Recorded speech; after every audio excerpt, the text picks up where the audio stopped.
ทำบางทีรู้จักไหมว่ามันจะหกหรือชาวโลกเขาดูหรือว่าทุกคนไร้สุดและชาวโลกเขาดูทั้งประเทศทั้งโลกด้วยชาวโลกเขาดูเขาจะว่าเราไม่มีมารยาทเนี่ยวันนี้ไม่มีมารยาทพูดถึงด้วยเขาทำให้เสียอันนี้ภาพที่ไม่งามแสดงออกมาถ้าผู้ชายก็เหมือนกันรถตาขอร้องอย่าทำเลยแต่อันนี้ก็เหมือนกันเดินผ่านหน้าไปบางคนพนมมือไว้จับเตียงร้อนแม่พัน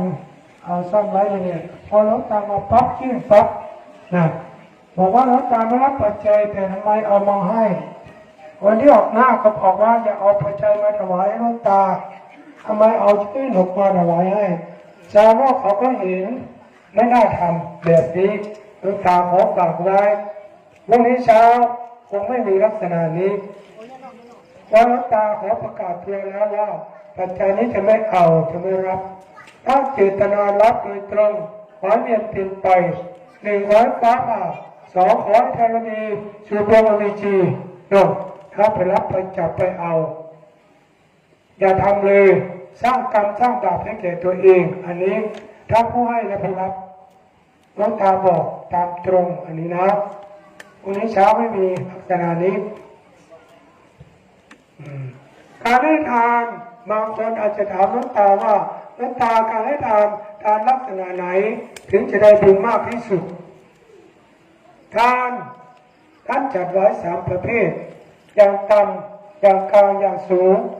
อย่างต่ำนั้นคือของที่เร็วกว่าที่ตนบริโภคอย่างต่ำท่านจัดไว้อย่างกลางคือของที่เสมอกับตนบริโภคอย่างสูงคือของที่ดียิ่งกว่าที่ตนบริโภคของที่เรารักเราของแหนเราให้ได้อันนี้เป็นบุญมากที่สุดอันนี้อีกประการหนึ่งท่านจัดไว้เป็นมหาทาน5 ประการมีอะไรบ้าง1ชีวิตบริจาค2อังคาบริจาค3ภริยาบริจาค4ปุตตะบริจาค5ธนบริจาคชีวิตบริจาคคือสละชีวิตถวายพรหมจรรย์หรือแม้ชีวิตจะแตกจะดับไปก็ไม่ยอมเสียสิ่งเสียศักดิ์ชื่อว่าชีวิตบริจาคการค้าบริจาคคือสละอัตภาพร่างกายแก่วัตถุอันเป็นที่เคารพเหมือนอย่างพระบริษัทมอบกายถวายตัวเป็นข้าพระรัตนตรัยเป็นตัวอย่างชื่อว่าการค้าบริจาคภริยาบริจาคนั้นพึงเข้าใจว่าเป็นบุรุษเป็นสตรีต้องมีสามีภรรยาด้วยกันทุกคน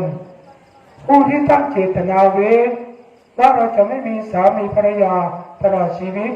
ชื่อว่าภริยาบริจาคพุทธาบริจาคนั้นเมื่อสละสามีภรรยาเสียแล้ว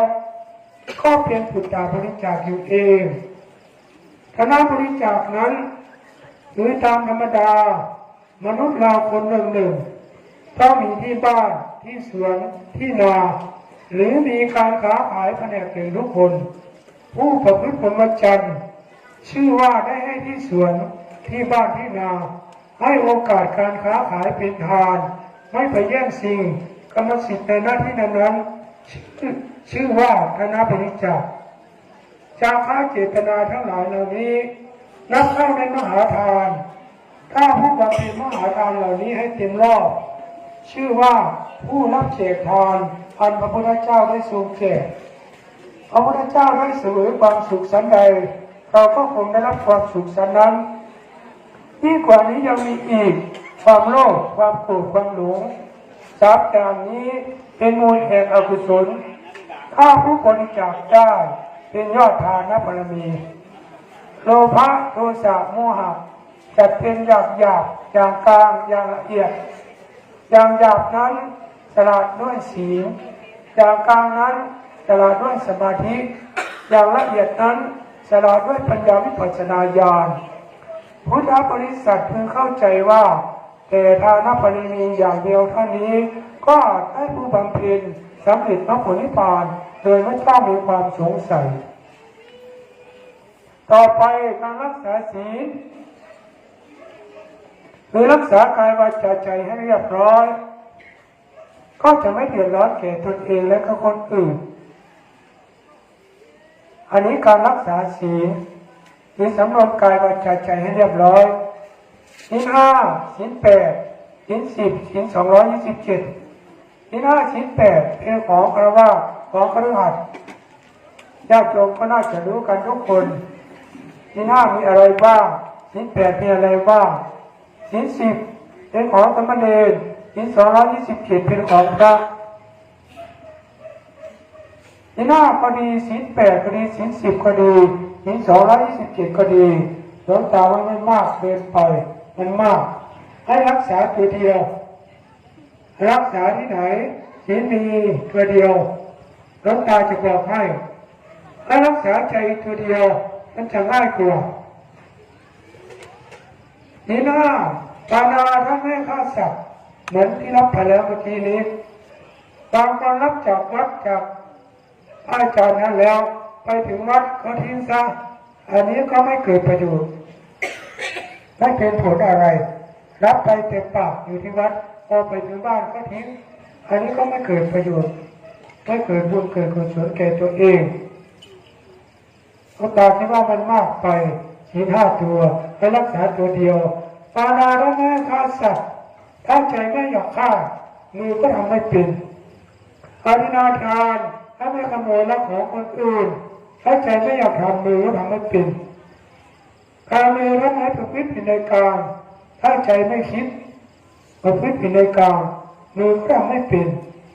มุสาถ้าไม่พูดเท็จไม่หลอกลวงคนอื่นถ้าใจไม่อยากโกหกไม่อยากหลอกลวงคนอื่นปากก็พูดไม่เป็น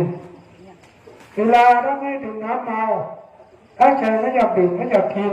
หรือจะเป็นเหล้าแม่โขงมาเราก็ไม่กินเพราะฉะนั้นแล้วให้รักษาใจตัวเดียวมันจะง่ายกว่าทุกสิ่งอย่างสำเร็จอยู่ที่ใจถ้าใจไม่อยากทำมันก็ทำไม่เปลี่ยนถ้ามีพุทธภาษิตบัญญัติว่ามโนปุพังสมาธรรมามโนเสถามโนปัญญาทำทั้งหลายมีใจถึงก่อนมีใจเป็นใหญ่สำเร็จด้วยใจ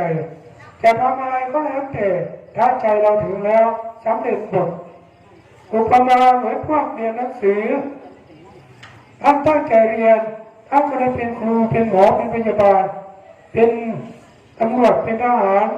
เป็นนายอำเภอเป็นผู้ว่าราชการเป็นนายกเป็นด็อกเตอร์ท่านตั้งใจเรียนท่านใจท่านถึงใจท่านเอาวันนี้ขี้เกียจเรียนหากินก็แทบไม่พอปากพอท้องอันนี้คนขี้เกียจเรียนใจท่านไม่เอาเพราะฉะนั้นแล้วจะทำอะไรก็แล้วแต่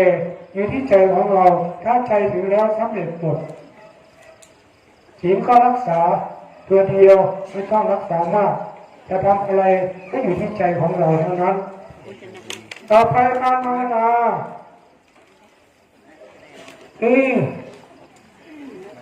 ทำจิตใจให้ผ่องใสสะอาดปราศจากความโลภความโกรธความหลงยิ่งทำก็ยิ่งเจริญสบายกายสบายใจเคยโกรธง่ายก็หายเร็วถ้าคนไหนเคยปฏิบัติเคยทำแต่บางคนนั่งปั๊บอยากถึงมรรคผลนิพพานเร็วๆ15 นาทีก็จะบรรลุแล้วเป็นพระอรหันต์แล้วก็มีบางคนคิดมาถามหลวงตาว่าหลวงตานั่งสมาธิทำยังไงจิตใจมันไม่สงบมันไม่เป็นสมาธิสักทีคิดฟุ้งซ่านร่างกายคิดโน้นคิดนี่หลวงตาเคยถามว่าโยมคิดอะไรนั่งสมาธิโยมไปคิดอะไรคิดแต่นั่งขอบเพราะว่าว่าภาษาอีสานนี่เนาะหลวงตาเป็นคนอีสานอันว่าไทยมันนี่เดี๋ยวเรียกอยู่ว่ากินข้าวเหนียวเนี่ยฉันข้าวเจ้าเนี่ยเขาเรียกว่าหม้อโพชักเอาพาไทยเด้อใครเป็นคนไทยเท่เลยนั่งมาคิดจังนั่งสมาธิคิดแต่นั่งลูกน้ำหลานคิดแต่นั่งครอบครัว ญาติตัวหันว่ามีเอานั่งสมาธิขึ้นไปคิดทั้งลูกทั้งหลานทั้งครอบครัวมักกับว่าสงบแล้วไปคิดทั้งชั้นอันว่านั่งภาวนาอันว่าถือมีนักพุทโธพุทโธใช่ครับบริกรรมพุทโธอันนี้อยู่นักพุทโธมันก็เป็นสมาธิบอกพันจังสิอันว่าสิเป็นลมหายใจค่ะมันเข้ากับมันหูมันออกกับมันหูมันก็เป็นสมาธิอันว่าสิอยู่ในเนี่ยธรรมะนะมันอยู่ในเนี่ยมันก็เป็นสมาธิหรือว่าทุกหนอพองหนอก็แล้วแต่ถ้าสติเราไปตั้งมั่นอยู่ในนั้นมันก็เป็นสมาธิบอกพันจังสินั่งปั๊บถึงจะสงบโลดจะเป็นสมาธิจะเป็นพระอรหันต์โลดกับพ่อแม่คอยเฮ็ดไปอยากร้ายกับพ่อเป็นบ่อยากกับพ่อเป็นแล้วคนนี้อุปมากันกับเมาที่จักรยานตอนแรกเขาลงคู่ข้าบอกมันถ้าน้องสมน้ามาจับมือเดียวกันได้ปล่อยมือหนึ่งผู้บางคนปล่อยสองมือก็มีพันจักรยานแค่เสือพร้อมก็มีอันนี้ความสามารถเฮ็ดไปโดดเพราะว่ามันคือเรื่องการฝึกหัดถ้าเราไม่ได้หัดไม่ได้ขัดไม่ได้เก่าที่ไหนเล่าจะมีพระอรหันต์ในโลกล้นจากวันนี้ก็ต้องอยู่ในความขยันเฮ็ดไปเรื่อยๆระหว่างผลนั้นคือการกำเอาปลูกเขาปลูกปักเกี่ยวรถนั้นก็เป็นปลูกแล้วขยันใส่ปุ๋ยรักษาน้ำถึงการในเวลาต้องเกิดผลของมันเขาเคยเกี่ยวปลูกมามีมาควรกันด้วยกันขยันใส่ปุ๋ยรดน้ำพรวนดินรดน้ำพรวนดินถึงการในเวลาถึงปีเดือนมันออกเองผลของเขาก็ได้รับมักผมมาสารมาอยู่ว่ากินอุปมาเหมือนกับน้ำจุดไฟแล้วจุดหลายๆมือกระติกกินเป็นจุดสูงมันก็เกิดขึ้นนั่นก็เป็นความไม่ดีอันนี้ไพ่ของครับเพราะฉะนั้นแล้วน้ำตาวันนี้ขอฝากธรรมะสามข้อนี้ไว้กับญาติโยมทุกท่านทุกคนที่มาในวันนี้หวังว่าทุกคนคงรับฟังธรรมะของน้ำตาวันนี้สาธุถ้าทุกคนมีธรรมะสามข้อนี้หวังไว้ในจิตในใจแล้วครอบครัวก็จะไม่เดือดร้อนบ้านเมืองก็จะไม่วุ่นวายประเทศชาติก็จะไม่มีเสื้อเหลืองเสื้อแดงโลกก็จะไม่เดือดร้อนที่มันเดือดร้อนสับสนอยู่ทุกวันนี้เพราะมันขาดธรรมะสามข้อนี้บางคนครอบครัวแตกแยกกันก็มีผัวมีเมียน้อยเมียมีผัวน้อยก็มีที่บ้านหลวงตาเด้แต่ถ้าไม่คือที่บ่มีดอกเนาะคือที่บ่มีเรามีคนใจบุญหลายคนมีศีลมีธรรมทั้งเชียงรายเฮาเนาะถ้าเราเข้ามาน้องเนี่ยโอ้ยบ่อยากเป้าดอกพอไปนอกปั๊บ3 เดือน4 เดือนละแต่งตัวนี่โอ้ยทาแป้งเล็บแดงยาใส่กระโปรงเพราะผ่านเขาก็สูงใกล้เลยสูงกว่าใกล้เลยไม่ใช่หรอกเป็นจังซั่นเพราะว่ามันขาดศีลขาดธรรมการมีศีลมีธรรมครอบครัวก็ไม่ได้แตกแยกกันเพราะระว่างเฮ็ดอันใดก็ย่านเป็นบาปเป็นกรรมก็บ่เฮ็ดอันนี้บ่ย่านบาปบ่ย่านกรรมเฮ็ดไผโลกถ้าเราสำรวมได้อินทรีย์นะฮิริความละอายแก่ใจต่อบาปทุจริตอุตตปะความเกรงกลัวต่อบาปทุจริตมันก็เกิดขึ้นแก่เราต่อไปประการที่สองบางคนสิถามว่าหลวงตามาทุดงมาเพื่อหยังมะยางให้มันแดดร้อนเป็นหยังมะยางให้มันตีแตกตีพอกเป็นหยังสิถามอยู่แต่บ่กล้าถามหลวงตาก็สิถามเองตอบเองย่างทุดงมาหลวงตาก่อนสิออกจากบ้านแต่งตัวมาจังซี่ล่ะแต่ว่าถ้าทุดงเขาว่า6 ขอบมากราบพระพุทธรูปต่อหน้าพระพุทธรูปจังซี่ล่ะกราบ3 หนตั้งนะโม3 เทื่อเอามือลงแต่โยมแม่โยมพ่อนั่งฟังธรรมดาห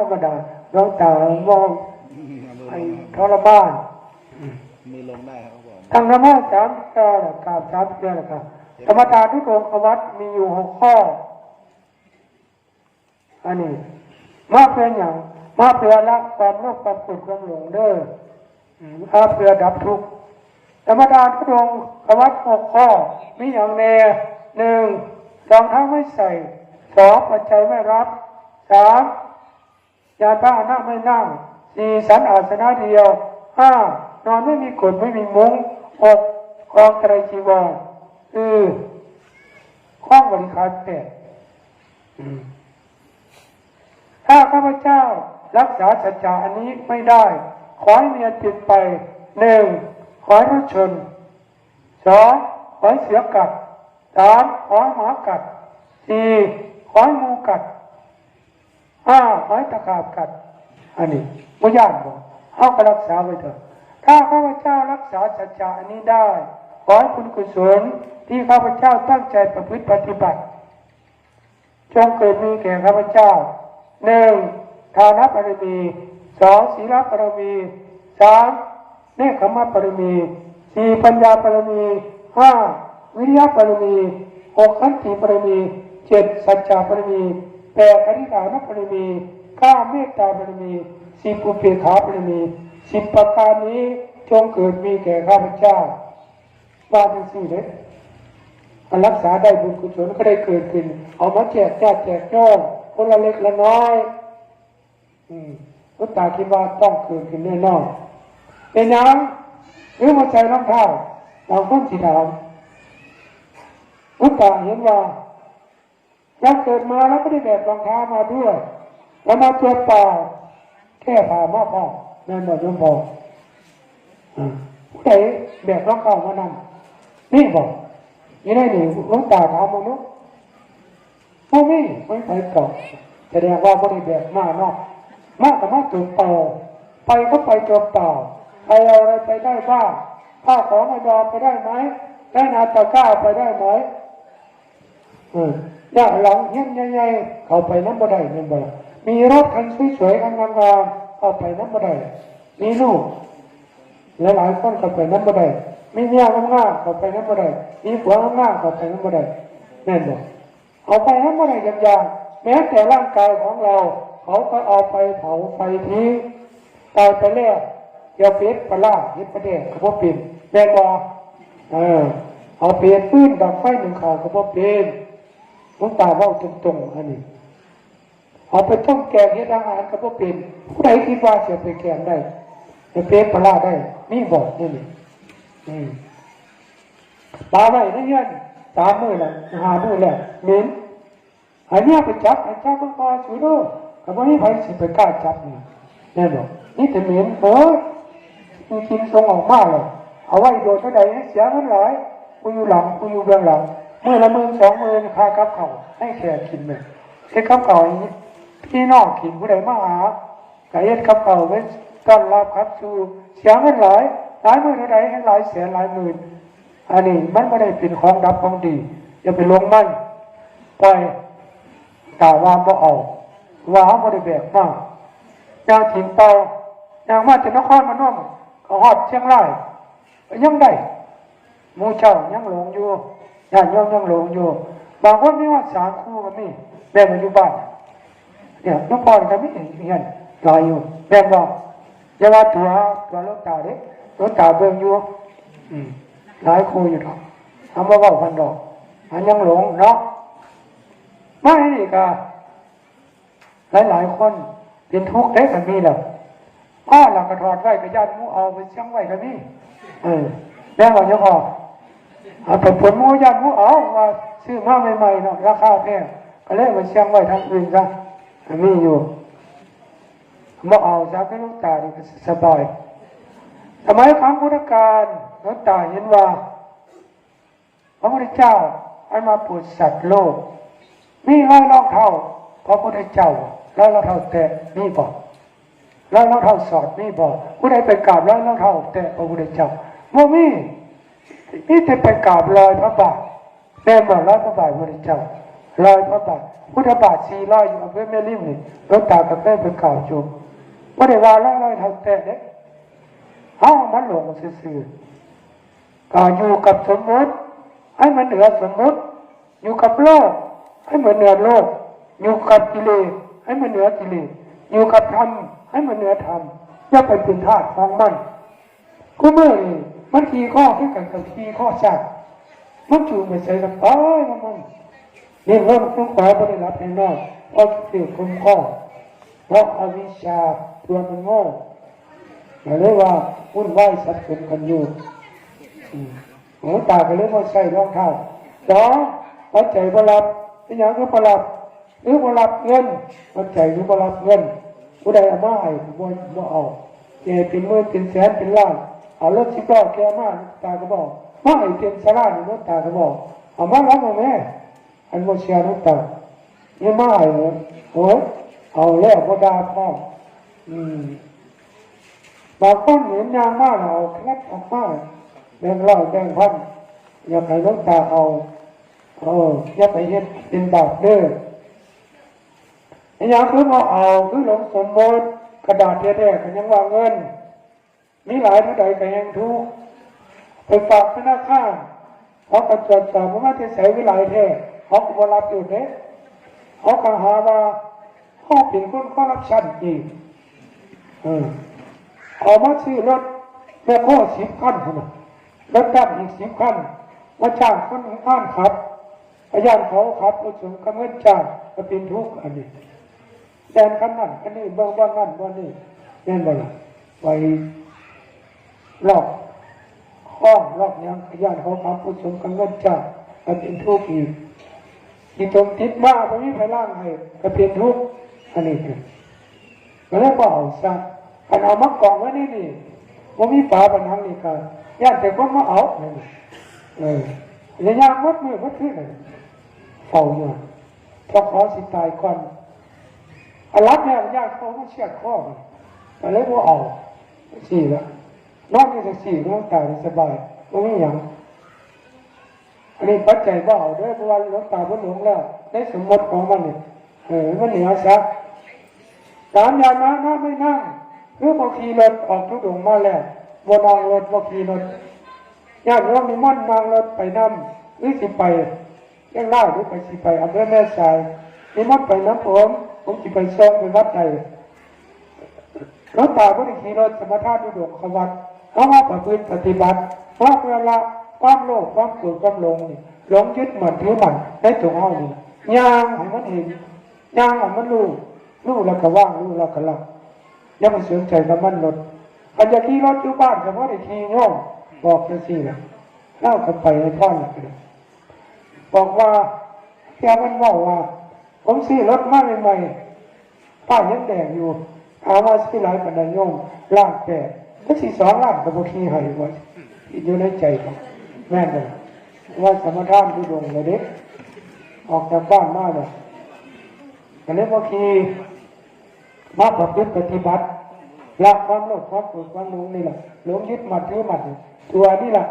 ความโมโหนี่แหละความหลงนี่แหละมันละยากบอกไปนะครับทุกคนญาติโยมมาได้หนึ่ง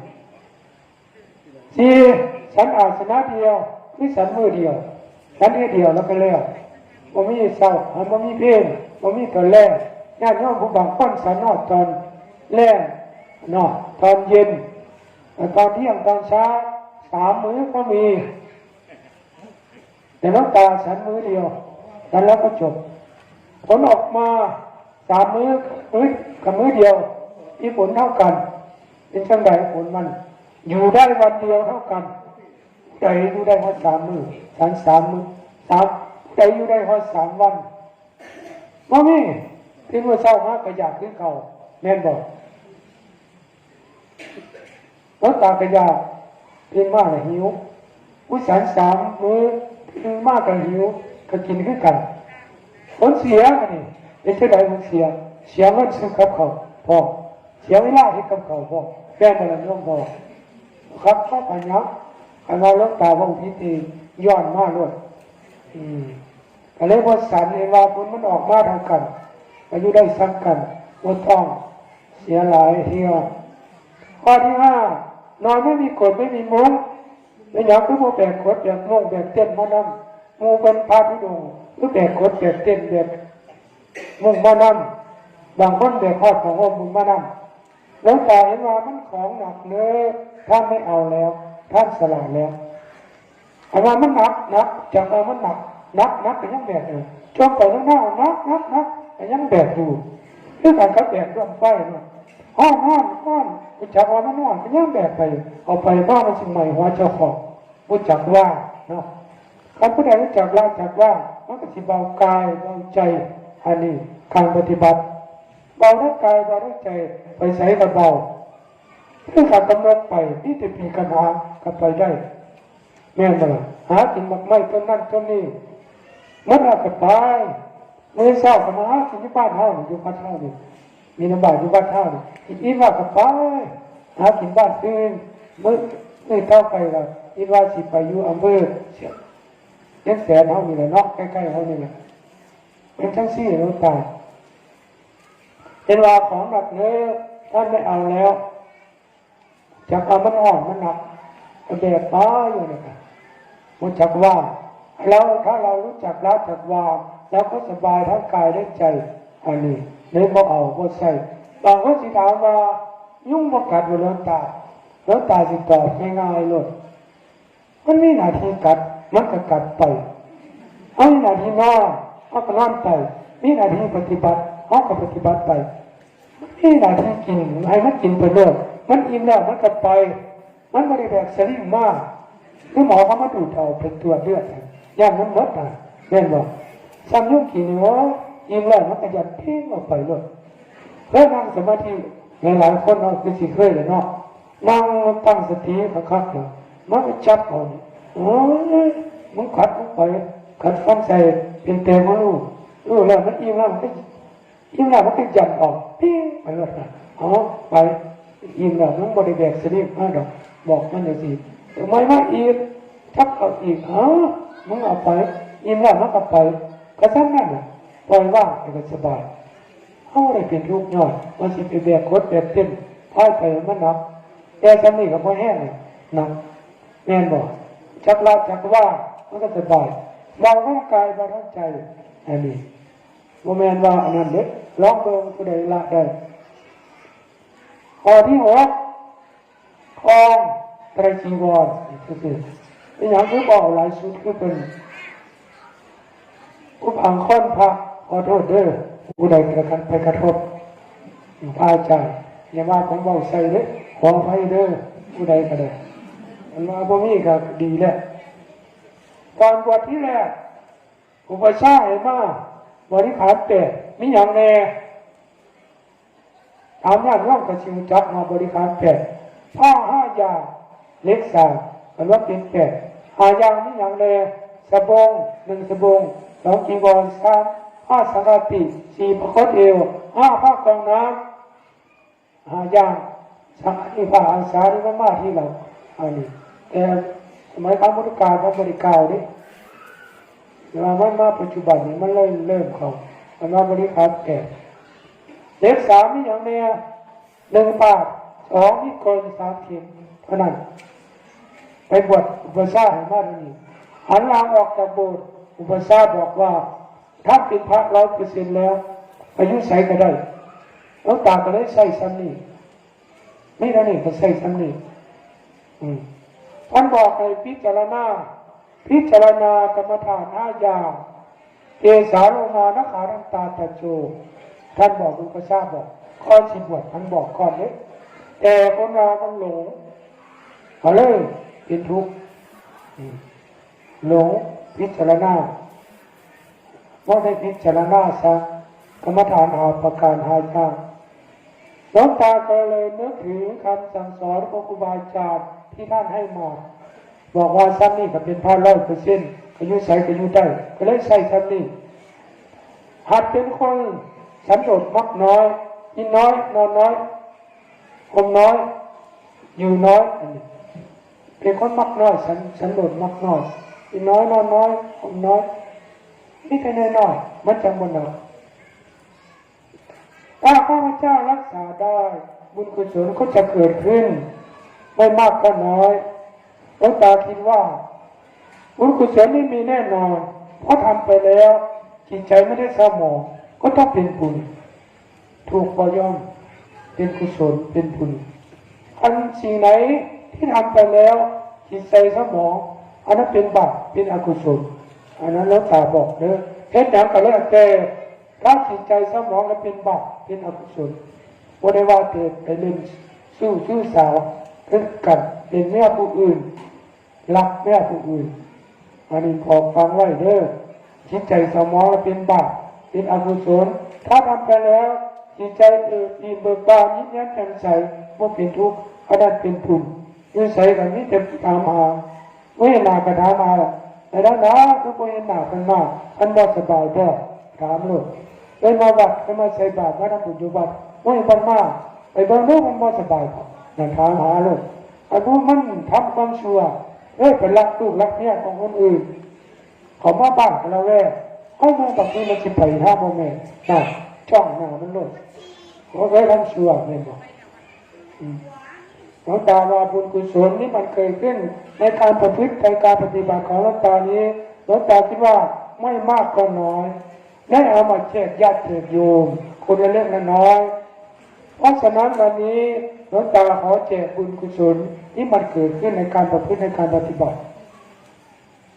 หลวงตาขออนุโมทนาเอาส่วนแห่งบุญและส่วนแห่งธรรมที่อาตมาได้ตั้งใจประพฤติปฏิบัติด้วยกายก็ดีด้วยวาจาก็ดีด้วยใจก็ดีหากไม่ว่าบุญกุศลอันใดเกิดขึ้นในการประพฤติในการปฏิบัตินี้ขอญาติโยมจะมีส่วนร่วมในบุญกุศลอันนี้หากไม่ว่าถ้ามีทุกข์มีสุขมีโรคมีภัยขอญาติบุญกุศลอันนี้จงไปทำลายสิ่งเหล่านั้นให้ทุกเราเบาบางลงหายทุกข์หายโศกหายโรคหายไปนำพาชีวิตของท่านไปสู่ความเจริญงอกงามในศีลในธรรมในหน้าที่การงานยิ่งขึ้นไปโดยทั่วหน้ากันทุกท่านทุกคนด้วยเถิดเอาเมื่อละหน่อยเนาะมันว่าร้ายมันพูดพิมพ์ใส่นึกว่ากันนี่เนาะเอาซ้ำนี่แหละเนาะขออนุญาตถามสัก2-3คำถามอยากจะถามหลวงตาคำถาม2-3คำถามได้ไหมว่าหลวงตาเดินมากี่ปีแล้วหรือทุกโยมนะทุก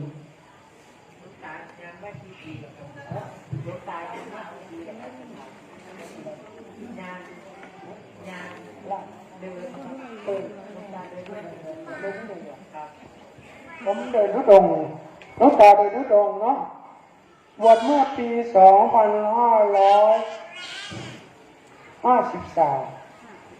11 ปีเอามากเลยแหละปีที่11ปี62ชาวทุดงมาจากนครพนมจากบ้านสรหนึ่งวัดราชปาดินเดินขึ้นมาภาคเหนือของเราเนี่ยไปถึงอำเภอแม่สายแล้วก็เดินกลับนครพนมอันนี้ปี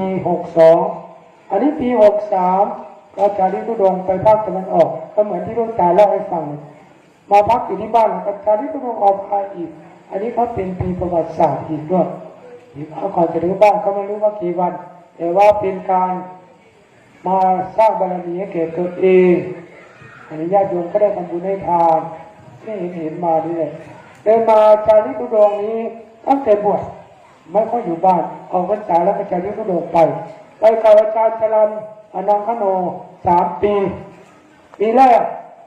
นั่งรถมาลงที่นั่งรถจากศรีสะเกษนะมาลงที่วัดพระธาตุแช่แห้งที่จังหวัดน่านนี่แหละที่มานอนอยู่นี้2 คืนแล้วก็จาริกทุดงไปวัดพระธาตุพนมไปจบโครงการอยู่นั้น45 วันปีที่2นั่งรถมาจากศรีสะเกษวัดอาจารย์จรัญเนี่ยมาลงที่อุทยานประวัติศาสตร์กำแพงเพชรไปจบโครงการอยู่ที่นครปฐมเจดีย์นครปฐมปีที่3นั่งรถมาจากศรีสะเกษมาลงอยู่ที่พุทธบาท400ที่อำเภอแม่ริมเดินไปเข้าไปอะไรทุกใหญ่นั่นเองสวนเนาะไม่ใช่ที่ก่อนที่อุทยานประวัติศาสตร์เข้าไปใหญ่นั่นเองสวน ไปจบโครงการอยู่ที่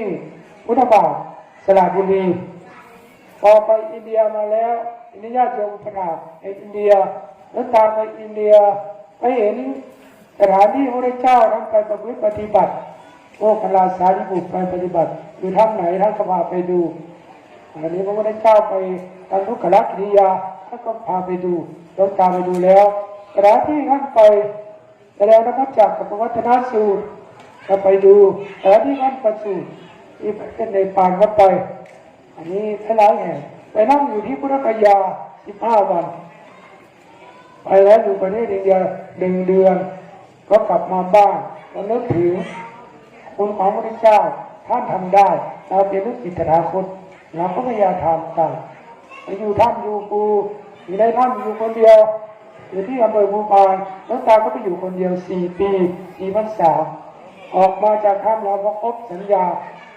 สัจจะตั้งไว้ว่าข้าพเจ้าจะอยู่ในถ้ำนี้4 พรรษาเขาอยู่ให้ได้ครบ4 ปี 4 พรรษาแล้วก็ออกแล้วอยู่ที่บ้านปีที่แล้วเมื่อกี้นี่พรรษาเมื่อกี้นี้ออกจากพรรษาแล้วก็จากนี้ก็โดนไปทุกปีถ้าออกจากอาจารย์แล้วก็มาจาริกุดงหัดทำคนเดียวจาริกุดงร้องภายในจังหวัดนครพนมตอนแรกเห็นญาติโยมไปหาตอนเย็นกลัวญาติโยมไปหากลัวญาติโยมถามเรื่องธรรมะเรื่องการปฏิบัติเราจะไม่รู้ดีแต่ตอนนี้ไม่กลัวใครมาถามเข้ามาเลยตอนนี้ใครจะสนทนาธรรมก็ตามไม่กลัวแล้วตอนแรกกลัวญาติโยมไปหาสนทนาธรรมพอตอนมืดญาติโยมเจ้าน้ำพระน้ำไปถวายใช้ไฟส่องไปแล้วตาเห็นน้ำตากระหลกหรือกดหรือมุ้งย้ายไปนอนที่อื่นว่าญาติโยมไปหาเพราะว่าเรายังไม่มีบารมีพอที่จะไปให้ธรรมะแก่ญาติโยมเขาหลบไปก่อนหลายปีก็มาปีต่อไปเดินกว้างออกเดินทุดงไปคนเดียวนะเดินไปรอบไปในภาคอีสานเนี่ยออกไปหนองคายระยะบนกลางแล้วมาตามชายแดนมาถึงเมืองเลยมาถึงอำเภอนางแห้วอำเภอเพชรบูรณ์ไปดังโคราชไปบุรีรัมย์ศรีสะเกษอุบลมุกดาหารนครพนมไปคนเดียวต่อมาก็กล้าบารมีเราแก่กล้าขึ้นแล้วก็การประพฤติปฏิบัติเรารู้แล้วนอนคนเดียวแล้วก็ไม่กลัวนอนที่ไหนก็นอนได้ข้างถนนนอนทางแล้วก็นอนได้ไม่กลัวอะไรเพราะว่ากรรมฐานก็ไม่กลัวแล้วเราเชื่อคำสั่งสอนของพระเจ้าพระเจ้าท่านบอกว่าเชื่อกรรมอย่างเดียวถ้าเรามีกรรมอยู่ที่ไหนก็ตายเราคิดอย่างนี้เสือก็ไม่กลัวช้างก็ไม่กลัวหมาก็ไม่กลัวงูก็ไม่กลัวนอนไปเลยมีที่การกำบังกั้นไหมไม่มีเนี่ยแค่นี้ฝนตกเอาอะไรมากั้งมาบังมีกำแพงบังไหมมีหลังคาไหมไม่มียกผ้าอันนี้ขึ้นมาเลยผ้าที่หลวงตานั่งอยู่นี่ที่ปูนอนกันนี้นั่งกันอยู่นี้ยกขึ้นมาคลุมหัวเอาขวดน้ำมันตั้งมันเรียงกัน2 ขวดก็นั่งอย่างนั้นแหละก็กอดบริขารนี่แหละมีบาตรมีผ้าสังฆาก็ยัดเข้าในบาตรถ้าจีวรก็ยัดเข้าในนั้นนั่งฝนตกหายแล้วก็ออกมาเข้ามาเปลี่ยนที่ไหนที่เป็นเปลี่ยนมันเสร็จแล้วก็เปียกแล้วก็ปั้นครับเอาน้ำออกพวกอันนี้พวกอาสานี้ก็เปียกสะบงเขาเปียกแต่ว่าหลวงตาที่ไหนมาเปลี่ยนมาสับเปลี่ยนอีนี้มาเปลี่ยนได้คือผ้าสังฆาแล้วมานุ่งซักองค์พระจีวรเนี่ยเอาสาสะบงแล้วก็กองไว้ที่ตากไว้ให้ลมพัดแล้วมาหมาดหน่อยหนึ่งแล้วก็มานุ่งแล้วก็เก็บผ้าสังฆาเอาห่มมะนาวอันนี้ใช้แบบคนจนๆวันนี้จะเล่าให้ฟังการประพฤติปฏิบัติเอาทรมานตัวเองแต่ไม่ใช่ทรมานก็ตามีความสุขถ้าทรมานเนี่ยน้องตาไม่ทำเลยทำไปแล้วน้องตามีความสุขอันนี้เอาชนะใจตัวเองได้ยกโทษให้เลยทุกสิ่งอย่างยิ่งกว่านักกีฬาที่ชนะมาจากต่างประเทศอันนี้พูดแล้วก็เปิดไปอีกแล้ว บอกว่าจบแล้วก็ยังไม่จบเลยอาจารย์ถามมาก็เลยย้อนต่อไปนะขอโทษพูดมากนะแล้วผมพูดมากเนาะไม่เป็นไรอันนี้เล่าให้ฟังการปฏิบัติของหลวงตาเป็นลักษณะนี้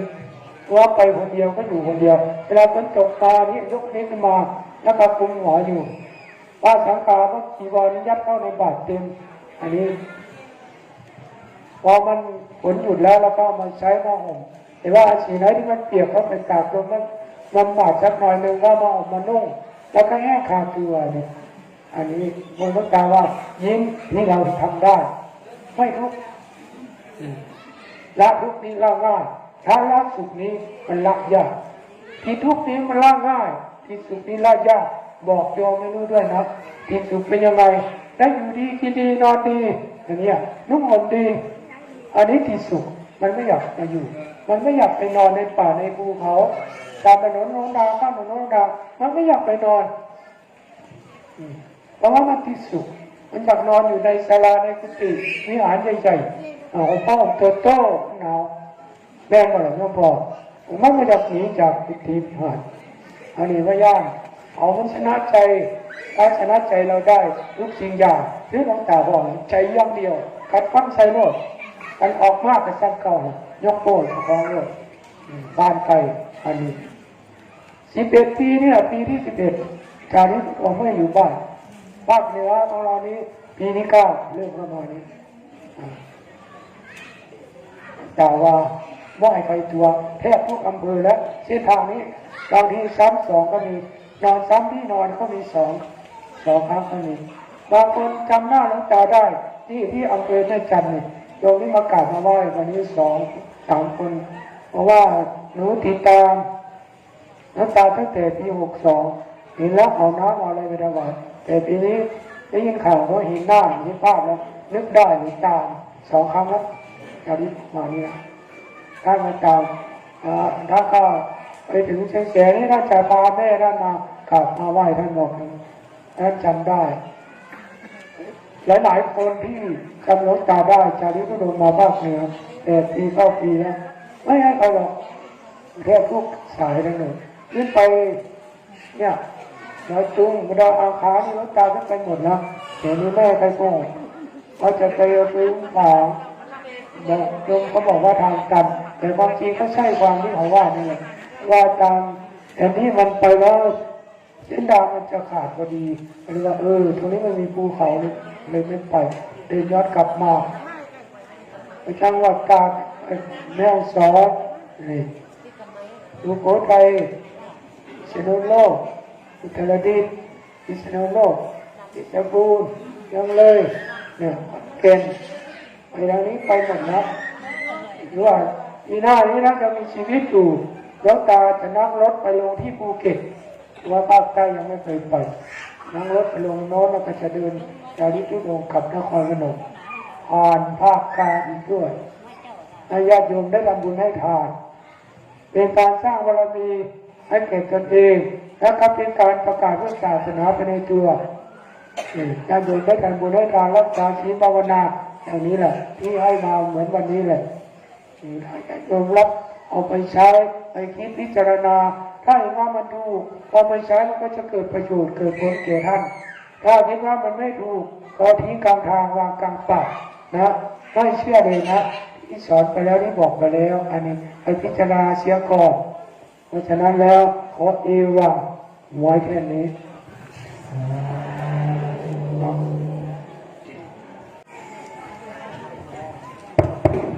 ก็มันเป็นแต่ละพรนี่เราจ่ายพรเพราะว่าถวายของแล้วมันยังไม่ได้พรตายแค่พรก่อนตั้งใจขวดน้ำวันนี้ส่วนกุศลเนอจะตายบริวารปุราปริปุเรติสาขลังว่างรับจิตรับการสมุทรสาครให้บริบูรณ์ได้สันใดเอวเมวิโตรินาเปตนาอุปกัปปติทานที่ได้ดูที่แล้วในโลกนี้ย่อมสำเร็จประโยชน์แก่ผู้ที่ละโลกนี้ไปแล้วได้ฉันนั้นอิสิตาปริตาตุขอให้ถ้าผลการปรารถนาแล้วตั้งใจแล้ว อิทธเมวะสมิสสัตถุจงสำเร็จโดยสัพพันสัพเพปุเรนตุสังกัปปะขอความดำริทั้งปวงจงเต็มที่จันโทปนรสุญญามุตตะจันโตวานิโชติรสุญญาเหมือนแก้วเรียนสว่างสวัยปัญญินเนสัพพิติโยเอวสันตุความเจริญทั้งปวงจงบำราดไปสัพพะโรโควินัสสตุโรคทั้งปวงของท่านจงหายมาเตมุมัตตันตรายโยอันตรายอย่างท่านโยคีทีคายุโกภวะท่านจะเป็นผู้มีความสุขมีอายุยืนอภิวาทนาสิริสานิจังวุฒาปัจจายโนจัตตารโธรรมาวัฏันติอายุอโนสุขังภลังทั้งสี่ประการคืออายุอโนสุขังภลังย่อมเจริญแก่บุคคลผู้มีปกติไหว้กราบมีปกติอ่อนน้อมต่อผู้ใหญ่เป็นนิจอาทุสัพพมังคลังขอสัพพมงคลจะมีแก่ท่านราคันตุสัพพเทวตาขอเราเทวดาทั้งปวงจงรักษาท่านสัพพะพุทธานุภาเวนะด้วยอนุภาพแห่งพระพุทธเจ้าทั้งปวงสัพพะธรรมานุภาเวนะด้วยอนุภาพแห่งพระธรรมทั้งปวงสัพพะสังฆานุภาเวนะด้วยอนุภาพแห่งพระสงฆ์ทั้งปวงสัพพะโสติมวันตุเตขอความสวัสดีทั้งหลายจงมีแก่ท่านทุกผู้เถิด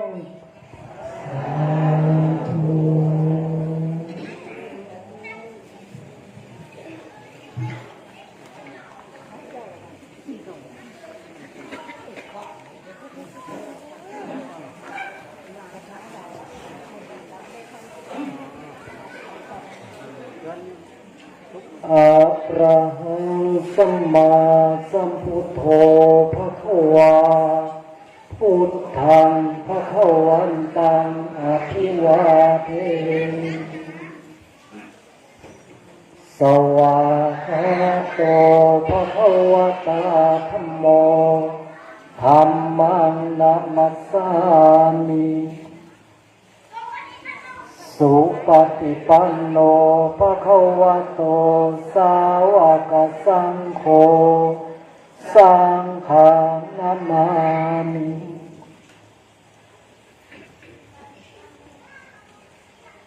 พอจำแล้วกันเนาะ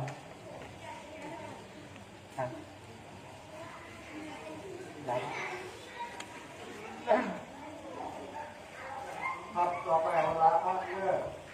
หันเดทานิมายังมันเสียสานะฟังติสามายังฟังภาวนิยาหิยัสสถานิตุมเหกะลังมัญญาธาโชคดีมีใจคู่คนเด้อทุกท่านทุกคนนอนรับฝันดี